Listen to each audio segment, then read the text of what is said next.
Genesis is the first book of the Old Testament, means beginnings, and Revelation is the last book of the New Testament and tells us essentially how this world will end.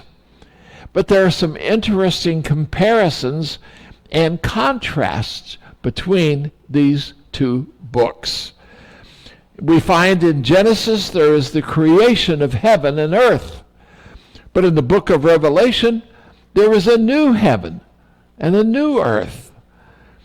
In Genesis, we find the tree of life in the garden. In Revelation, we find the tree of life in the New Jerusalem.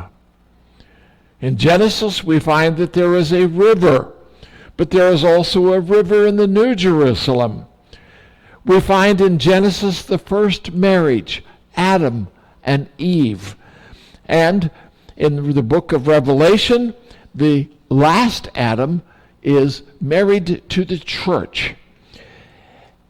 We see also in Genesis there is Satan's beginning, and you can say hallelujah to this. In Revelation, we see his end. And we certainly look forward to that, do we not?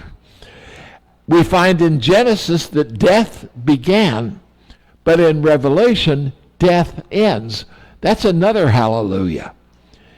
We find in Genesis that man loses his privileges, but in Revelation, they're all regained. And introduced in Genesis is sorrow, pain, as well as death. But in Revelation, Christ wipes away all tears. In the book of Genesis, we find the first murder. In the book of Revelation, death is no more. And in Genesis, Babylon begins, but in Revelation, Babylon is destroyed.